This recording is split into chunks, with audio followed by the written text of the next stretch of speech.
जय Gurudev. Okay, so yes, very nice inputs written by all of you. मेरी आवाज clear है? Okay. Okay, so see two three important highlights in this talk. वैसे तो गुरुदेव की हर एक लाइन हाईलाइट ही होती है। सबसे पहले तो जो विभूति का मतलब गुरुदेव ने बताया है ना, विशेष ऐश्वर्य जो कभी छूटता नहीं। और उसके बाद गुरुदेव ने जो उदाहरण दिया है, जो खिड़की है और आकाश है, the window and the sky. तो गुरुदेव क्या बोल रहे हैं कि जिसने ये जान लिया कि दोनों एक ही है, वो गुरु है। और ऐश्वर्य वो है जो कभी छूटता नहीं। तो मतलब when we realise that I am that, तो everything belongs to me already. सब कुछ तो मिल ही गया मुझे, मेरा ही है, सब कुछ मैं ही हूं। तो ये विभूति है। और यही वो ज्ञान है कि आत्मा और परमात्मा एक ही है। जैसे गुरुदेव बोलते हैं, अगर आत्मा लहर है तो परमात्मा समुंदर है। लहर को समुद्र से कोई अलग कर सकता है क्या? नहीं कर सकता।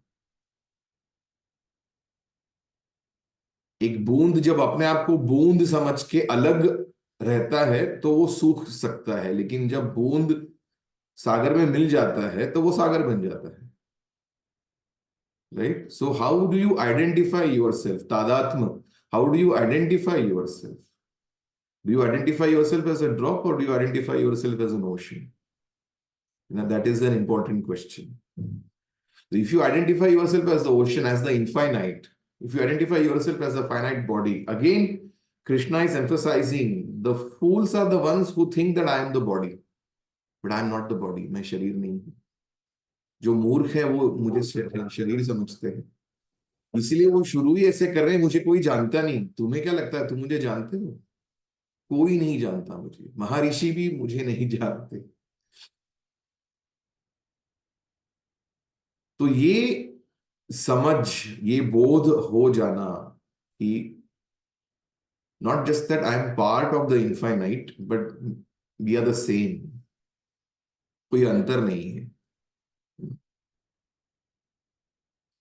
एक बार है ना, गुरुदेव ने पूछा लोगों को बहुत सालों पहले कि are you grateful to me? तो सब लोग बोले yes Guruji, we are very grateful to. तो गुरुजी बोले that means you consider me as separate from you. Is your right hand grateful to your left hand or left hand grateful to your right hand? No. Why? Because they are you, right?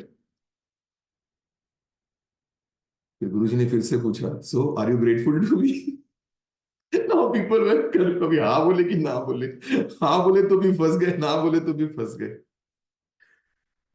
So here he was highlighting that aspect कि जब दोनों एक ही हैं, है ना। तो वो एक स्टोरी है, पता है, कृष्ण की। जब भी कृष्ण हमेशा राधा के साथ ही होते थे और राधा का नाम लेते थे, और लोग भी राधा कृष्ण बोलते थे, तो कृष्ण की तो इतनी पत्नियां थी। तो वो सब में एक वो ना, वो होता है ना, जैसे कंपनी में यूनियन फॉर्म हो जाती है, फिर वो प्रोटेस्ट करते हैं मैनेजमेंट के अगेंस्ट। तो ऐसा हो गया, बड़ा कॉन्फ्रेंस हो गया सारी 16,000 वाइफ्स का। और उन्होंने फिर डिसाइड किया अब तो कृष्ण को आंसर देना ही पड़ेगा। तो उन्होंने पूछा कृष्ण को कि ये क्या है। हम लोग की कोई, मतलब हम लोग का कोई इंपॉर्टेंस है कि नहीं? We are also your wifes. तो इतना ही था तो फिर राधा से ही शादी क्यों नहीं कर ली? राधा से ही शादी कर लेते। तो कृष्ण बोले शादी के लिए दो चाहिए ना। शादी के लिए दो चाहिए, तब शादी हो सकती है। जब दोनों एक ही है तो कौन किससे शादी करे? So this is the thing. तो जैसे अभी देखो, this is a very important introspection I think all of us must do, कि मैं और गुरु या मैं और ईश्वर, हमारा क्या संबंध है?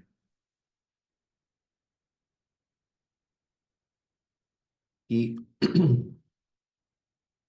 गुरुदेव को किसी ने पूछा, गुरुदेव आप वहां हम यहाँ, ये इतना बड़ा जो अंतर है ये कभी पूरा हो पाएगा? इतना फर्क क्यों है हम दोनों में? तो गुरुदेव बोले, जो तू है सो मैं हूं, जो मैं हूं सो तू है, कोई अंतर नहीं है। अंतर ये है कि तुम सिर्फ फर्क देखते रहते हो, मैं तो कोई फर्क नहीं देखता। तो मैंने बहुत पहले ये सुना था, मतलब I think this was my first सत्संग इन द आश्रम इन द लेट 90s। तो मुझे समझ में नहीं आया ये ऐसे कैसे बोल रहे हैं, जो तू है सो मैं, जो मैं हूं सो तू है ना, अंतर तो है ही।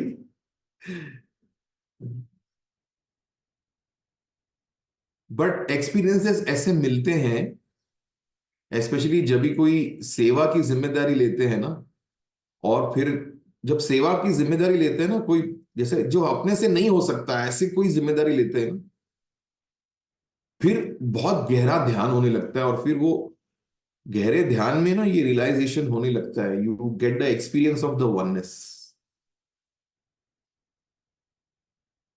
तब ये स्टेटमेंट याद आता है गुरुदेव का, जो तू है सो मैं हूं, जो मैं हूं सो तू है, कोई फर्क ही नहीं।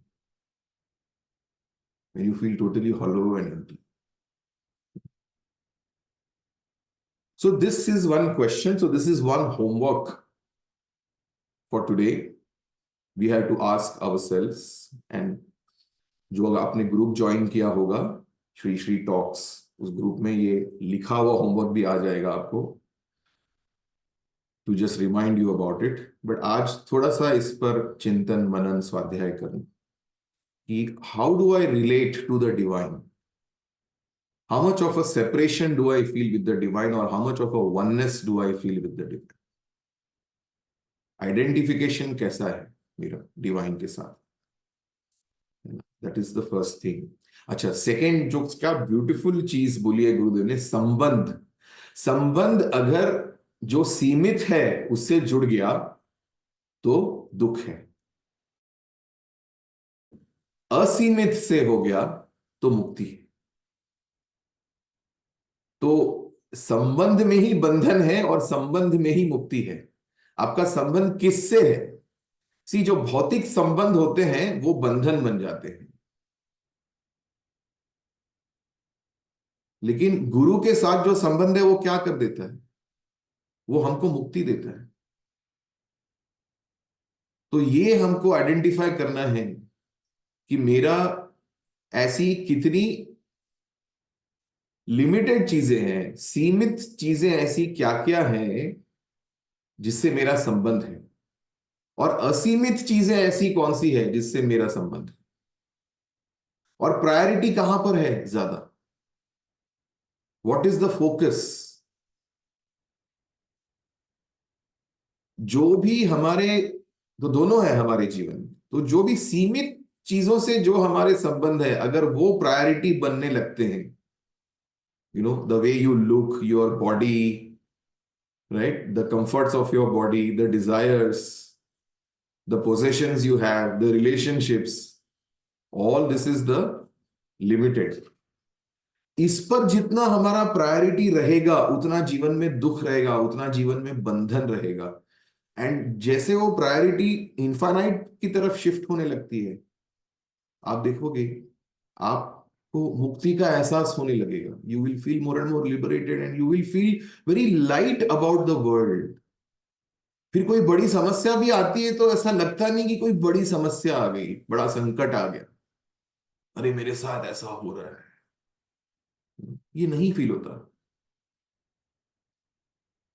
तो identify where is your priority. And the third thing, third homework for today, जो कृष्ण बोल रहे हैं ना, जो भी तुम्हारे गुण है इस पर तुम अहंकार मत करो, ये सब मेरे दिए हुए। कभी कोई लगता है ये उनका अहंकार तो नहीं बोल रहा। एक तेरा नहीं है, मेरा है। बट आगे इसमें और इंटरेस्टिंग बातें आएंगी, है ना।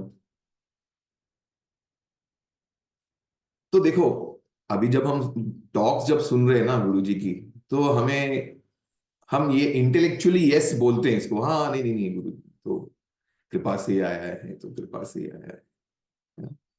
लेकिन जब भी कोई हमें छेड़ता है, कुछ आर्ग्यूमेंट होता है ना, तभी क्या होता है, तभी आपका ईगो जगता है कि नहीं, ये किससे बात कर रहे हो, पता है क्या? अभी ये क्या हो गया? So the reality check is important.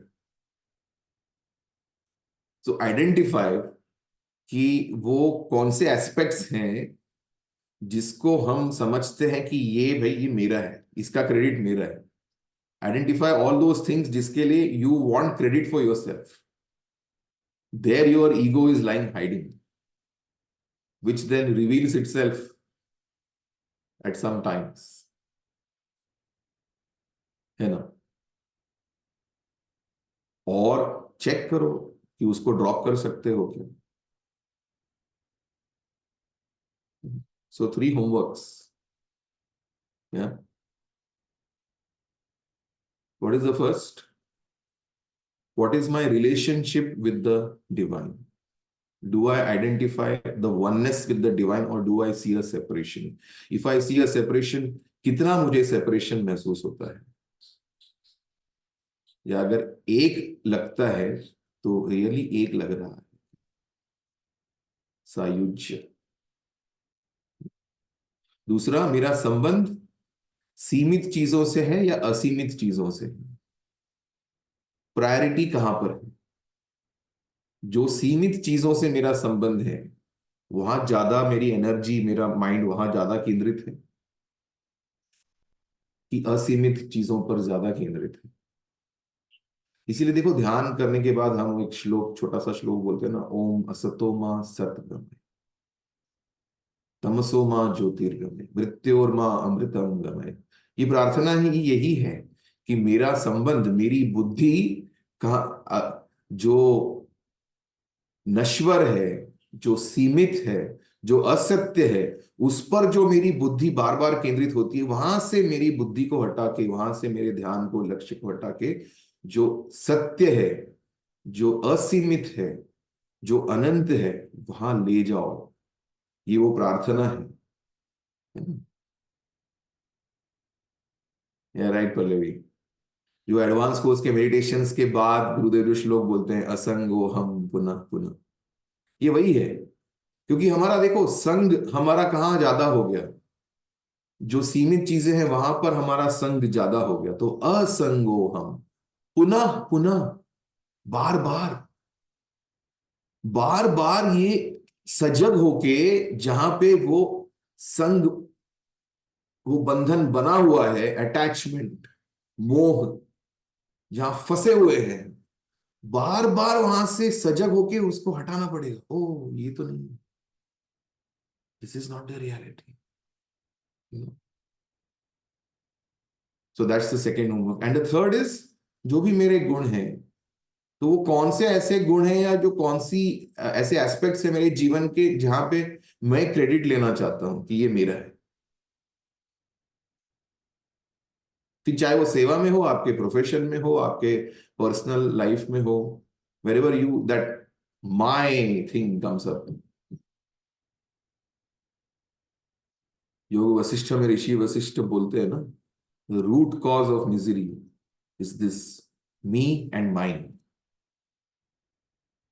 Me and mine, मैं और मेरा, root cause of misery.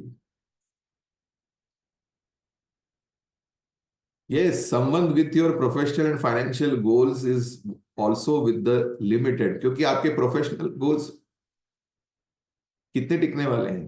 Profession ये शरीर के साथ छूट जाएगा ना सब। जो भी शरीर के बाद भी रहेगा वो असीमित है। इसीलिए साधना, साधना माने क्या? साधना माने वो धन जो शरीर के बाद भी साथ में रहेगा, सधन, जो स प्लस धन, सधन साधना, जो धन शरीर के बाद भी आपके साथ रहता है, वो साधना से कमाया जाता है। जो भी शरीर के साथ छूटने वाला है वो सब लिमिटेड है। Good, will you do this introspection? मनन करेंगे? गुरुदेव बोलते हैं ना, जितना ज्ञान सुनते हैं उससे ज्यादा मनन करना आवश्यक है ना। तो 3 pointers I have shared with you for the मनन, and this will allow us to make this knowledge a part of us. Okay, so have a nice day. Enjoy the new era that has started. जैसे गुरुदेव ने कल interview में बोला, ये सत्य युग का संकेत है। जो हुआ ना कल, जो प्राण प्रतिष्ठा हुई, तो एक नए युग का संकेत है ये। So we have to take the master's word, मंत्र मूलम गुरुर वाक्यम, है ना। तो ऐसे ही मान के चलते हैं, ये नया युग है अभी, राइट। तो अभी एक एक्सपैंडेड आइडेंटिटी के साथ जीना है ना। अध्यात्म को और बढ़ाना है, और उसमें डूबेंगे तो तरेंगे, राइट। जय श्री राम, जय गुरुदेव।